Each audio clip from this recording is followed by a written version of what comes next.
what's in D1 with any records that are available, because that's critical for me to look at, or for anybody looking at it, to determine whether or not, okay, I told you these are the things that will make these records, privileged or HIPAA or under HIPAA, but I need records to take a look at that to see whether or not there was whether or not the other factors that I'm supposed to look at are in fact have been met for me to make a decision. So I can't look at them in a vacuum. This basically you invite me to look at it in a vacuum. I have to look at the records in conjunction with this D1, because the only thing D1 kind of goes through is patient confidentiality and anticipated potential requests for medical records. And it has Section 1 HIPAA. I'm just going to say this for purposes of the record. Yes. And then it has... the first one's a blank HIPAA. Yes. And the second one is one that's Mr. Long's.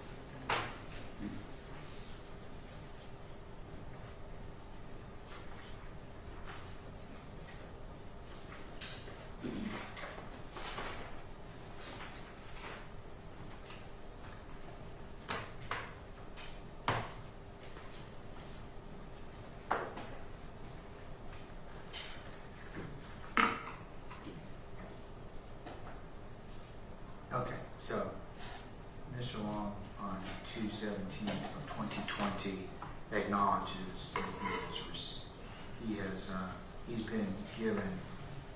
I acknowledge that I understand the copy of this notice of privacy practice available upon request and is witnessed. Yes. Is that right? Yeah, and I think the last one is just what something for the patient that talks about their responsibility. Yes. And so, I guess, as I said, our position is that all of the records from Hope Quest are privileged confidential treatment records. The state has seemed to believe that some of them are not privileged and confidential records. I can't make that determination. I understand. I can't. I right now. understand. But our position is that all of them are.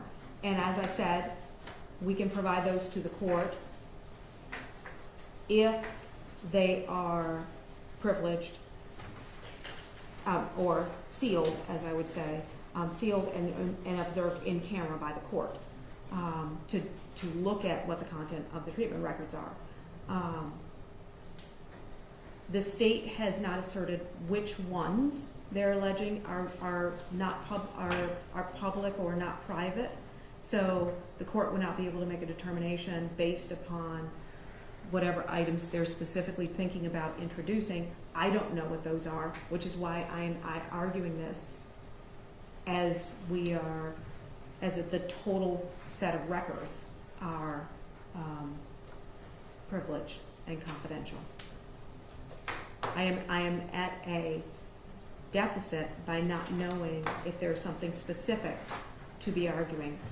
And so, as I said, I can provide all of them to Your Honor if you would accept it in camera. You indicated before you did not want to do this in camera, and so obviously. I believe I said that. Well, I believe I said that. my understanding was you said that was one of the options you rejected, and when you came back on the Rule 22.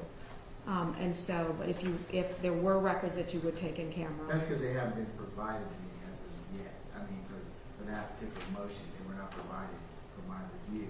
Right. Or did you ask me to do them? So I had to make a finding that was not something that I had considered thus far.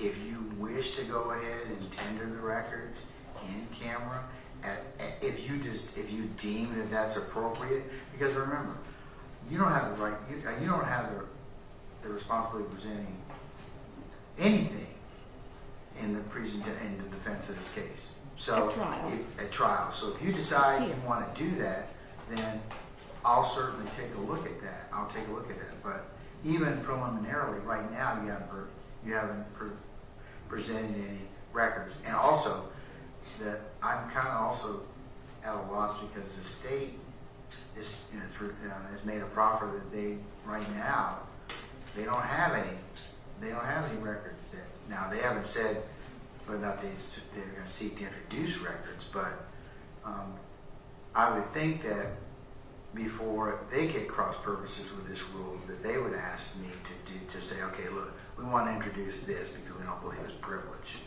But they haven't said that either. Correct, and that's the thing, is I think that they know what they have in their discovery. It's just their opinion that it's not privileged. Well, I don't think they want to make that mistake. I mean, like I said yesterday, I've said throughout this litigation, all of you are very seasoned advocates, and I don't believe, and I would hope that you would follow the dictates of professional responsibility and not step over the line or use your safe harbor, me, to decide that and make that issue for you. But I understand, appreciate Ms. Bell where you are at this point in time. So let me see if I can ask the state, and then I'll make some directives from there. Okay. All right. Your Honor, Mr. Armstrong. There's a couple things that I wanted to address before what Your Honor has specifically indicated you wish to inquire about. One of them is the defense pointed out that the Ledbetter case, which I pointed out was the most recent case in Georgia, or one of them. Yeah, it involves attorney-client privilege. Correct. There's no difference that I'm aware of between privileges, and for that I would cite to a Supreme Court case for the federal 501, which we look to in interpreting Georgia law, and that's Jaffe versus Redmond, Jaffee versus Redmond, Redmond, 518 US 1, and that was interpreting the 501 privilege for between an individual and a psychotherapist. And it said that in order to invoke the benefit of the privilege, it is the patient who bears the burden of showing that the person is a licensed psychotherapist, the communication was confidential, and the communication was made during the course of diagnosis or treatment. Now, I would cite to a Ninth Circuit case that has more recently referred to this in a situation that seems more analogous here. In United States versus Smith, it is 2023, U.S. Appeals, Lexus 6144. When they describe circumstances in a little bit different circumstances as the party asserting the federal psychiatric patient privilege bears the burden of showing that, 1, the communication was sent to a licensed psychotherapist, 2, the communication was confidential, and 3, the communication was made in the course of diagnosis or treatment. And they also cite United States versus Romo, R-O-M-O, 413 Fed 3rd, 1044, also a Ninth Circuit case, that one from 2005. And so the burden is on the defense to show that the privilege exists. And they have not done that here. And I would just like to point out 2 things from the document, which we received during argument, is that this does not identify documents, the affidavit in the first 2 pages. And so to the extent that there is a document purported to be signed by Robert Aaron Long, as far as I can tell, it doesn't authenticate anything other than itself, the first two pages. And so we would add to our hearsay objection that this is attempting to authenticate documents it doesn't even identify. As Your Honor mentioned, all this document does is talk about in anticipation of potential requests in the future. This affidavit was written this month, and so we're not seeking HopeQuest to give us documents. We don't want HopeQuest to give us documents. They're not looking to anything in the past in this 2-page affidavit and the, I think, 17 pages that follow, was maybe 15. In our records, we have documents that are in Robert Aaron Long's handwriting. Most of them are on loose leaf ruled sheets of paper. It is my understanding from Mr. Vadi there are certain things that are on worksheets, but nothing in them tells us that it is memorializing something that some communication that he had with any psychotherapist. Again, most of it is written on loose leaf pages, apparently to himself. There's no evidence, and I'm not independently aware of from what Mr. Vadi has told me, that these documents indicate that these were communications between Robert Aaron Long and any psychotherapist or any other kind of therapist. And so the federal privilege requires communication, as I mentioned before, just like Georgia law has in the past. And there's nothing here that indicates that this was communicated. We did not receive these documents from HealthQuest. They are not what we would traditionally understand as treatment records, where you have forms filled out by the provider. Nothing like that is my understanding. But again, until this week, we had no idea what the defense was even referring to. But I believe Your Honor was asking about what the type of documents are, and that's why I mentioned that they are on ruled sheets of paper and in his handwriting, and that there are a few that are on a form that would be like a worksheet, but the majority are on loose leaf pages. Okay. All right. As of right now, without anything more,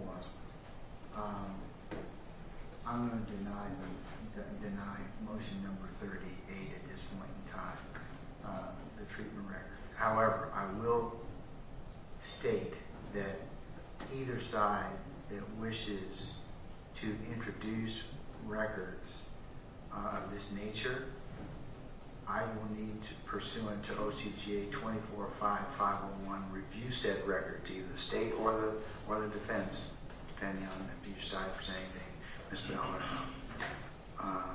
or Mr. Lamar, for me to make a full determination as to which records would be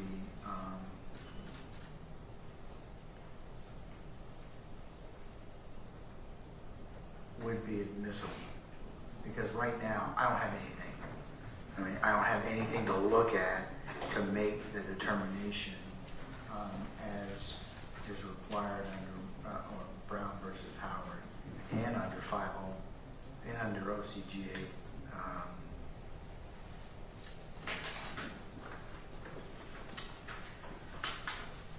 24-5-501. That's understood, Your Honor.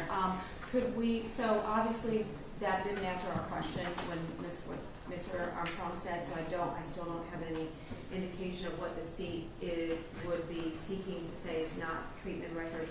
Could we get the notice at least 90 days before so that we may then provide whatever additional we need to the court to determine if certain items are actually non-public?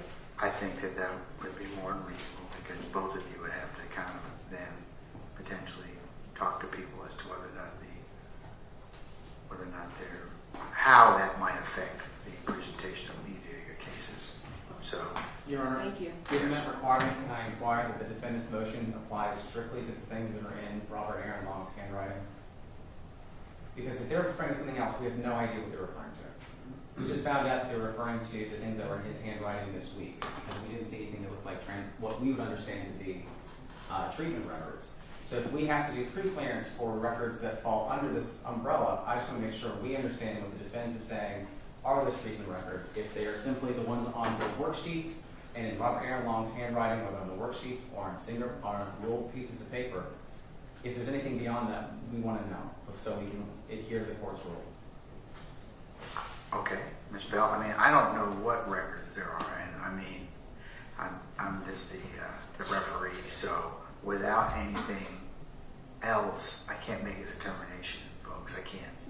No, understood, Your Honor, and I Okay. have no problem going through their discovery outline and highlighting the things that they seized that were the treatment records. I guess the state's concern is that they just want to make sure that they're able to respond to records that may be introduced in this particular case. So I'll put the onus will be on both of you. So, Because what I don't want to do is for these particular records held by either party to be introduced or sought to be introduced without me taking a look at them. So that's my ultimate ruling Right. in this case, would be to make sure that I have a chance to review them to make sure that they meet the dictates of 24-5-501, particularly A8. Okay? So I have no problem I can put the state on notice of what's in their discovery. If there's anything outside of that, I don't know. But I'm happy to. At this time. At this time. Okay, right. right. I don't know, at this time, right. So in regards to that, so I can put them on notice of that and, of what's in the discovery. And I will send a letter and I can CC the report on that if you want. A letter as to what, ma'am? Just as to what we're referring to in regards to this motion. What I'll do is, Mr. Armstrong, you prepare a suitable order, and then Ms. Bell, you can, as part of your response to that, you can augment that by stating what it is that you have provided or that you believe will be responsive. Will that work, counsel? Yes, Your Honor. Okay, so deny the motion up front, but I'm telling both sides that prior to any submission of any psychiatric records of any type, that I need to review them pursuant to 24-5-501A8 and other case law, and that requirement will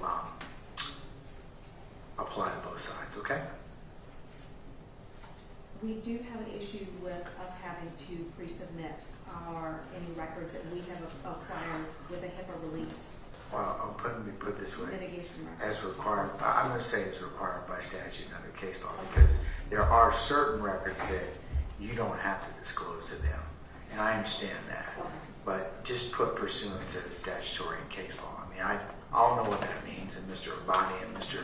Armstrong know what that means, because that depends upon what stage of the trial we're at. So I understand that. I'm not trying to tip your hand.